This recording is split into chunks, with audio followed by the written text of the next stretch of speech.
farming village of Sheepswater lies on the banks of the South River. It is a tranquil setting, but the village hides a tragic secret. The foul renegade necromancer, Arksizzle, has taken up residence in the town's necropolis and is secretly building himself an army. On the night of every full moon, the village is assaulted by the shades of the dead. The population hides away indoors, and any caught in the open are never seen again in mortal form. Rumor has it that the necromancer is raising the dead and turning the living into werewolves. The next full moon will fall on Vampirgis Noche, the once-in-a-100-year occurrence of the dread blood moon, when the power of the necromancer will be at its peak. But the villagers have determined to resist. They pool their money and send a representative to recruit mercenaries to fight on their behalf. The villager returns with 7 desperate renegades, prepared to fight to protect the villagers. The Magnificent 7 have arrived. Well, hello again everybody, and welcome to another battle report. This one is the Magnificent 7, and we're looking here at the village of Sheepswater, and what you can see in front of you there is the tavern in which the villagers have taken refuge, and in the bottom left of the screen you can see the edge of a necropolis from which the undead forces will assault the tavern.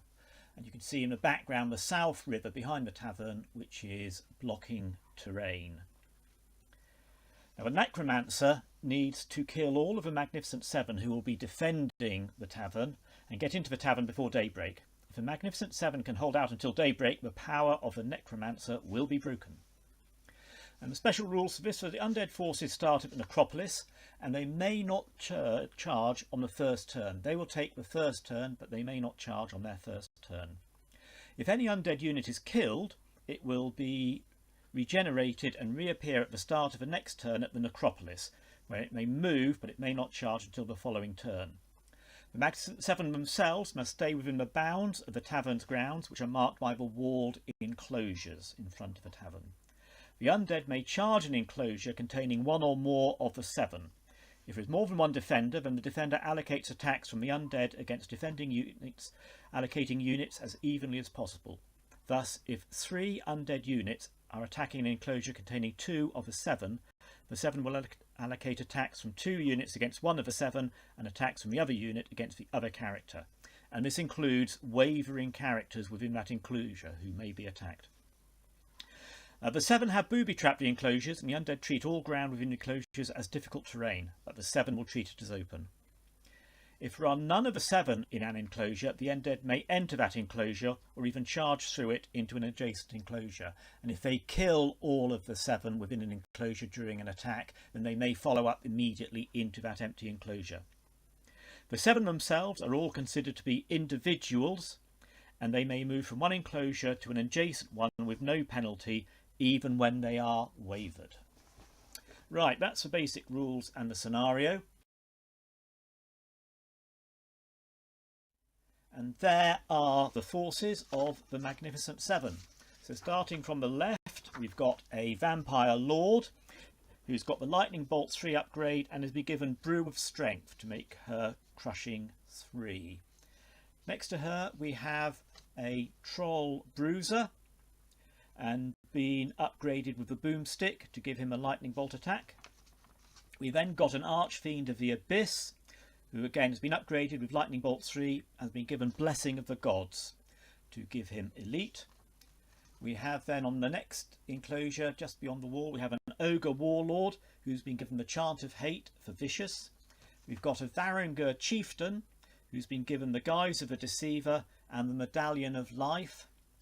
We've got a Lycan Alpha who's been given Dark Lord's Onyx Ring to give him Regen 4 up, and we've got a Greater Obsidian Golem. So there are the Magnificent 7. And there is the foul necromancer within the necropolis, about to generate his forces from the ground, starting with a horde of skeleton spearmen, regiments of revenants, regiment of mummies, of zombies. Regiments of Revenant Cavalry, balefire catapults, and those are all undead that he has raised from the ground. And in addition, from his last attack on the village, he has some werewolves of the villagers who's converted into is the necromancer's army. And there they are arrayed at the outset of the battle, ready for turn one to move forward from the necropolis. And there's a view from the necropolis, from a necromancer's position, looking at the Magnificent Seven. And that's how the Seven have arrayed themselves. And you can see that they're concerned that they don't want to leave any of the outside enclosures empty to give the undead a chance to get in.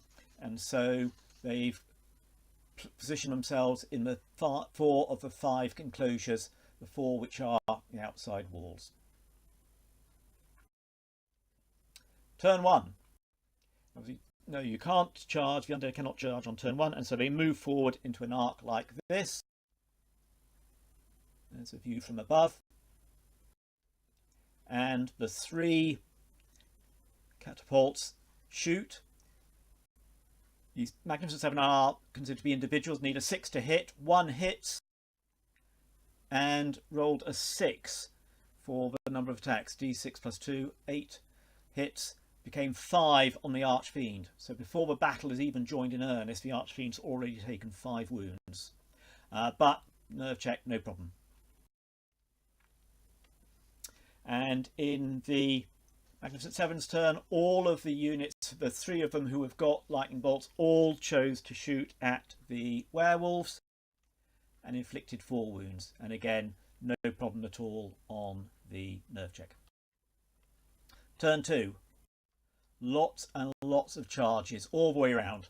The undead had to make a decision whether to concentrate on one area or go for all the enclosures, and they decided they wanted to tie up as many of the 7 as they could, and so they attacked all of the 4 enclosures with at least some form of attack. So over here, the Revenant Cavalry charged into the Ogre Warlord, did 4 wounds, no problem nerve check. Over here, the Revenant Cavalry and 1 unit of Revenants on foot charged into the Obsidian Golem, did 3 wounds, no problem nerve check. And here, the other regiment of Revenants on foot and the zombies charged into the Varangur Chieftain, 3 wounds, again, no problem on the nerve check. Over here, the skeletons charged into the Troll Bruiser, 3 wounds. And the mummies charged into the Lycan Alpha.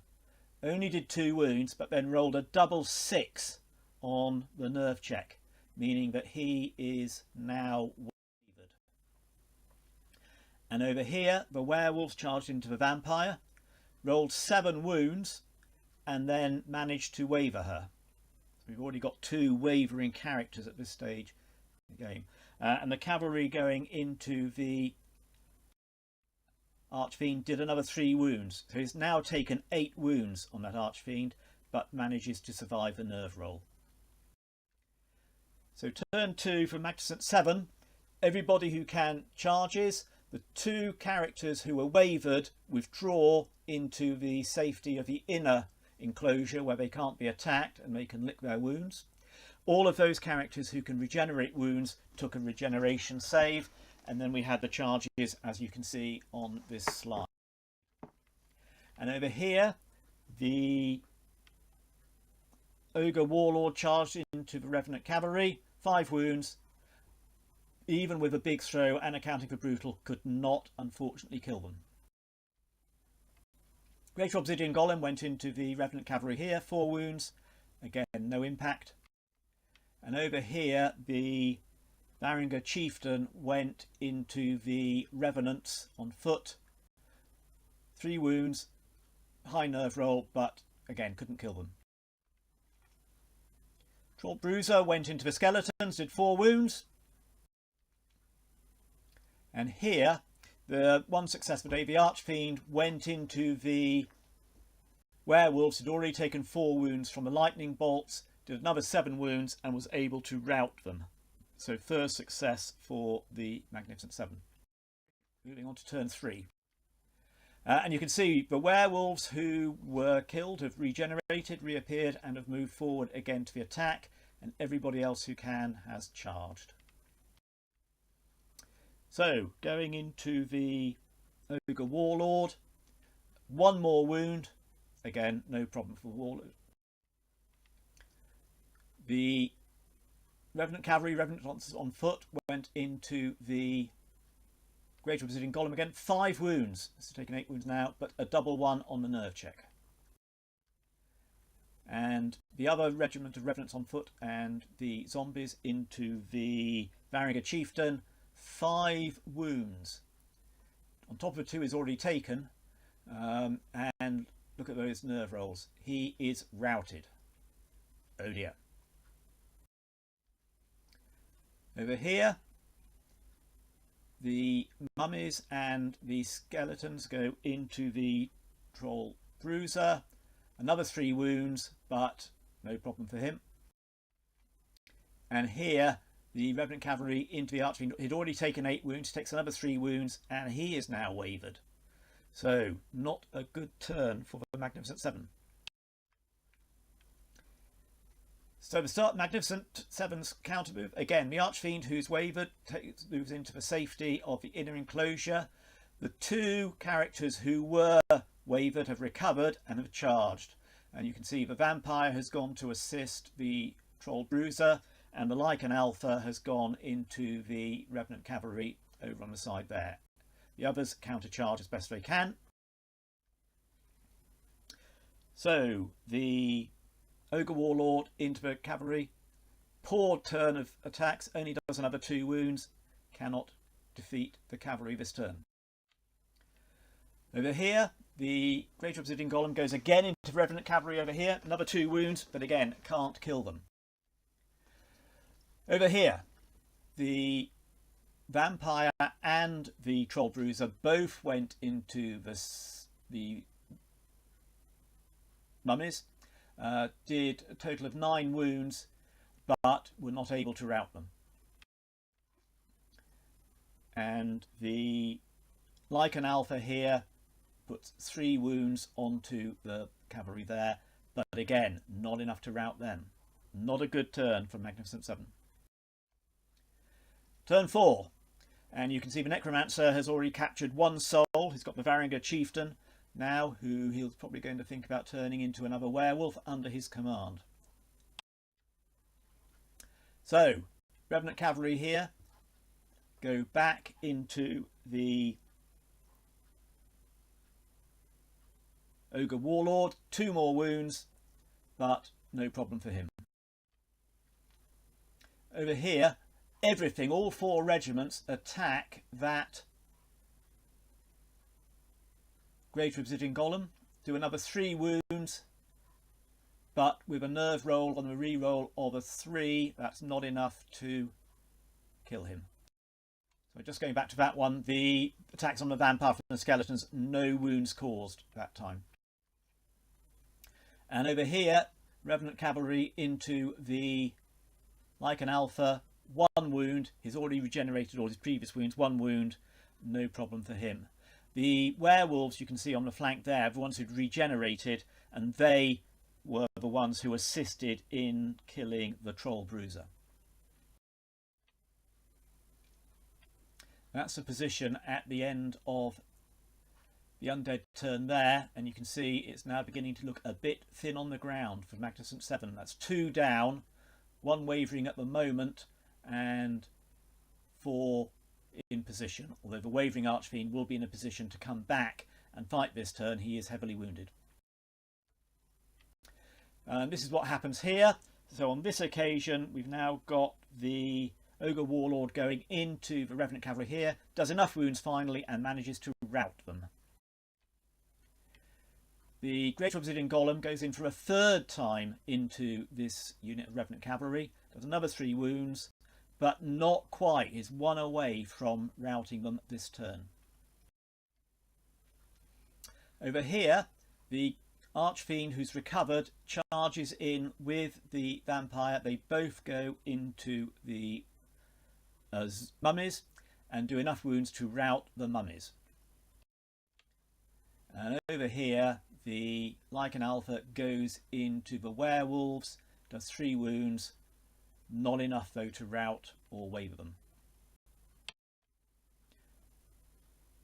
So that was a better turn at the end there, having routed 2 units. And at the start of turn 5, the Necromancer has now got 2 souls from the Magnificent Seven to turn into werewolves. But those units that were killed are able to rejoin the fight and start moving forward, and everybody else charges in again. So over here, eventually with 4 regiments now attacking this Great Obsidian Golem, he's taken enough wounds, he is now routed. 1 dead Obsidian Golem. And the undead follow up into that enclosure, getting closer to the front doors of the tavern. Over here, the skeletons do 1 more wound on the Archfiend. He was already heavily wounded, and that's enough to rout him. So, another of the Magnificent Seven killed. That's the 4th one killed. The vampire is still sitting in that enclosure, so the skeletons cannot follow up into that enclosure. And over here, the werewolves and the Revenant Cavalry charge into the Lycan Alpha, do enough wounds to waver him. Things not looking that good at this stage. That's the overview of the position. Only 3 of the 7 left alive now. What do they do? Well, the wavering Lycan Alpha comes back to what little sanctuary there possibly is. The Ogre Warlord retires from the position he was in, moves into the adjacent position and attacks that unit of revenants on foot, and the vampire at the top there goes in to try and delay the werewolves at the top. There's the position. Over here then, 3 wounds on that unit of revenant on foot, but not enough to rout them. And the charge of the vampire into the werewolves puts another 4 wounds onto them, but again not enough to waver or rout them. Position at the end of that turn. So now moving into turn 6, this might be the last chance. There's got to be a major effort from the undead now to kill the remaining 3 of the Magnificent Seven and get into the tavern, because daylight is not that far away and hope is coming. But there are 4 souls there now for the Necromancer to turn into werewolves for his future army. So everybody who can charges in, and you can see on the right there the cavalry and the revenants on foot charge into the Ogre Warlord, do enough wounds to waver him. We've already got the wavering Lycan Alpha. He is attacked by the skeletons, who roll out of their skin, put another 3 wounds onto him. He was already wavered anyway, but is now wavering again. And at the top there, the werewolves and the Revenant Cavalry charge the vampire, put a massive 8 wounds onto her, on top of the 3 she already had, and she is now routed. So there's the vampire dead on the ground, and the werewolves follow up into the enclosure. And there you can see the highly embattled now, the last 2 remaining members of Magnificent Seven, both wavered, facing a massive enemy all around them. So at the end of turn 6, the Necromancer has 5 of the 7 dead. He can turn into werewolves in his army. There are 2 outstanding. If he can hold back the dawn, use his magic to hold back the dawn for 1 more turn, it's almost certain he will get in there and capture the villagers and kill the remainder of the Magnificent Seven. It's all going to come down one last roll of the dice. He looks to the heaven, he picks the dice and rolls it, and a 3. The game ends. The dawn has come. The hope for the villagers has paid off. And as the dawn's early light arrives in the morning, the forces of the undead slowly dissolve and disappear, leaving the two from the Magnificent Seven left alive with the villagers safe inside the tavern. Okay, a bit different that battle report. I hope you enjoyed it. Thank you very much for watching.